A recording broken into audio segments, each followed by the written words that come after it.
What is up, my powerful mates of YouTube? My name is Ozzy Marcel, and in today's video we're going to be talking about a brand that not a lot of people are speaking about in the wider fragrance communities, and that is Acca Kappa. They've been in the game since 1869, and to this very day, not a lot of people are talking about them. So I've got a fragrance haul here, and I'm looking forward to trying out two and talking about one that I have smelled before. So if that sounds good to you, let's get into the video.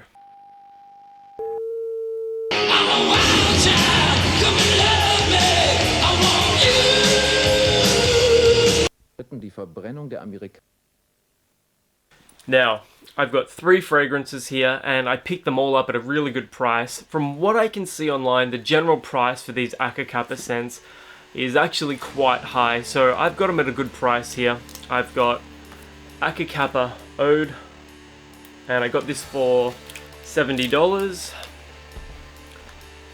Acca Kappa Idillio, and that is $70 as well. And then I've got a smaller bottle of Vaniglia, and I got this for $36.95, so $37. Like I said in the intro, not a lot of people are talking about this brand. They've been around for a long time, although they've only been making fragrances for a relatively short amount of time, since about 2010, I believe. Correct me in the comments if I'm wrong about that. 2010, 2011, something like that.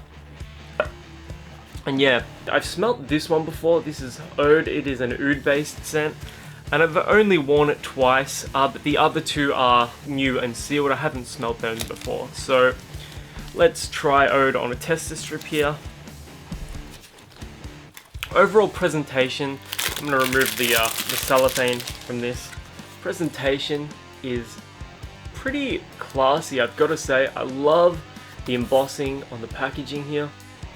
And then you've got a list of ingredients and the notes on the back. So, even though I've written the notes down, I'll read them from the packaging. The top notes for Ode: cumin, ginger, saffron, and strawberry. Heart notes of rose, orris, carnation, citrus, and olibanum. And base notes of oud, gaiac wood, cedarwood, sandalwood, patchouli, and vetiver. And this is 50 ml of the scent, or 1.7 fluid ounces. I've got to say, the bottle though is not as classy as you would think. You would expect a much classier design. It doesn't look bad, don't get me wrong. And let's try this scent out. Solid atomizer, can't fault the atomizer.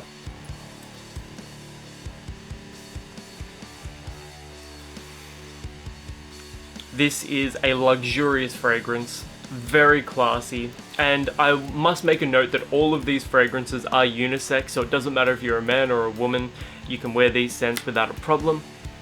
This scent though, it kind of reminds me a little bit of Tom Ford's Ombre Leather, I've got to say.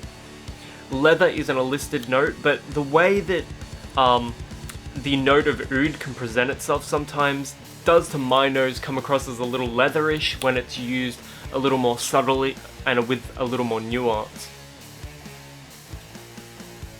I get some bright ginger up the top. I can't say I get much saffron. I do get like that fresh spice from the ginger. I get leather and oud and rose here.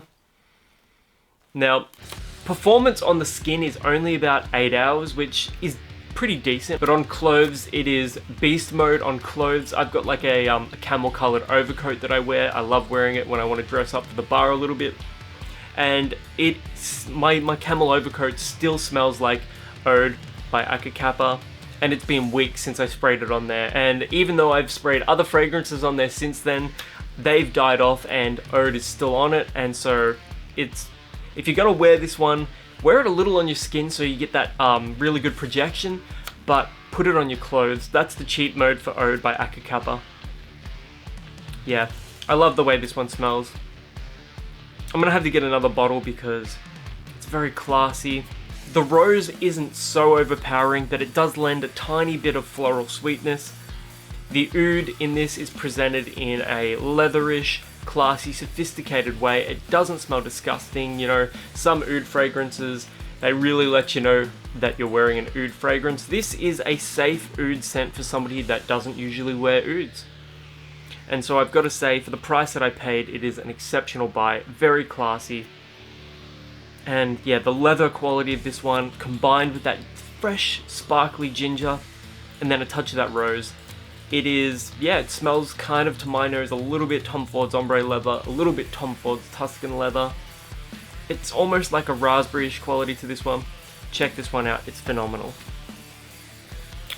Next up, we've got Idillio. I have not opened this one, I have not tried this one before. Packaging is very similar, very classy, although you can see that they've got different embossing. Like this one has embossing on the side, and this one has like little circles that kind of resemble a thumbprint. 5 hours later. Straight out of the packaging. I hope it hasn't leaked, because I can smell this pretty strongly. Very earthy. And I'll just show you the presentation and packaging without cellophane. Very nice looking. Okay, top notes: sage, rose, chamomile, Acca Kappa. Don't have any idea what that is. I'm assuming it's an aroma chemical. Heart note: patchouli, cedarwood, sandalwood, amberwood, everlasting. Don't know what that is. Base notes: vanilla, amber, musk, tonka bean, and leather. Sounds pretty promising. Will the bottle look the same? Yep. Much more amber coloured liquid. Looks pretty nice, I've got to say. Where are my tester strips at?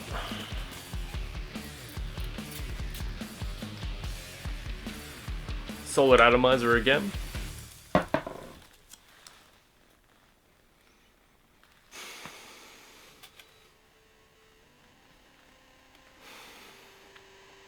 It's funny, Orris wasn't a listed note for Idillio, but I get more of an Orris vibe than I did with Ode. Like, my nose picks up Orris really well. It's not my favourite note or anything like that. Very earthy. Smells like sun-baked dirt in the summertime.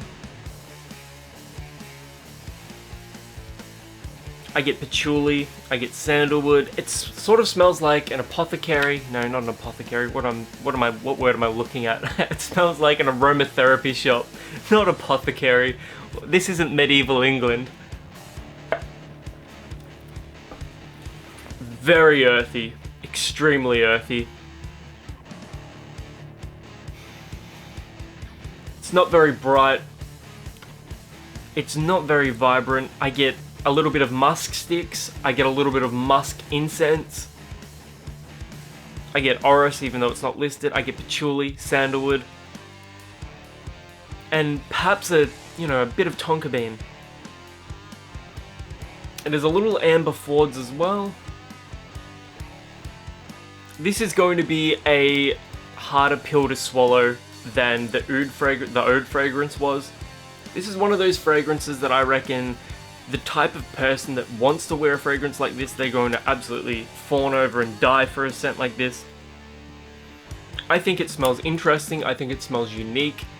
There aren't a lot of fragrances out there that smell like this one. Like, I can't think of any comparisons right now, except maybe Bulgari Terror Essence, which is a little smokier. This doesn't have a huge amount of smokiness, but it is interesting, I'll give it that. I think the performance for this one's going to be exceptional. Very unique. I recommend definitely trying this one out in the tester strip. You don't want to go into this scent just buying a bottle, as it's not going to be for everyone. The Oud fragrance, yeah, very sexy, but yeah, Idillio, solid, but it's not gonna be for everyone. And finally, we have Vaniglia Flor de Mandorlo, and here it is. No cellophane for this one. It is only, 15 ml. And here's the bottle of Vaniglia. Not bad, simple. And let's try out Vaniglia.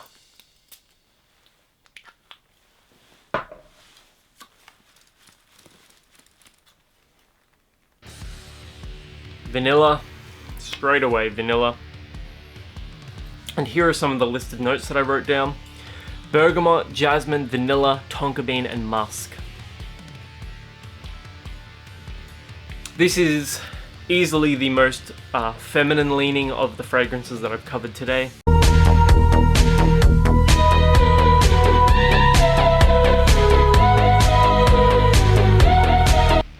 The vanilla note is powerful. There's a hint of jasmine in the background that gives this an almost oriental, soft sort of vibe. I get tonka bean pretty heavily as well, and a touch of clean musk. If you're a confident man, you can pull off a scent like this. But yeah, if you're after a vanilla fragrance that isn't so saccharine and sweet and juvenile, this may be a solid choice for you. I know a few people in particular that would really gravitate towards a fragrance like this. Vanilla lovers. I've got to admit, I love vanilla fragrances. I'm happy wearing a plethora of vanilla scents, but this one perhaps leans a little too feminine for my tastes, especially with that jasmine. I don't often smell jasmine that comes across manly or masculine, which, some people are going to love. To my personal taste, it's not ideal. But the vanilla here, it almost reminds me of vanilla essence that you add to like baking, when you're making cookies or something like that. And then you've got that little bit of a floral jasmine quality with a hint of, citrus bergamot. I'm a fan. I've got to say, I'm a fan of this one. Although the star of the show of this fragrance haul is obviously Ode. This is an immaculate fragrance. This is almost a 10. Classy, sophisticated, dark. But not so dark that it's pitch black. We're talking like dusk as the sun's going down and you're wearing like a black coat and it's cold but it's not freezing. Evocative. This is the star of the show. What an immaculate scent. Idillio, I like it. It's very interesting. Not the best thing I've ever smelled. Very unique. If you've ever worn Idillio, let me know in the comments below. I really want to hear what you guys have to say about Idillio. And Vaniglia, a beautiful, soft vanilla jasmine scent. So, if you've ever worn any of these before, let me know in the comments below. I can't wait to hear what you guys have to say. And until the next video, my name is Ozzy Marcel, and I'll catch you guys around.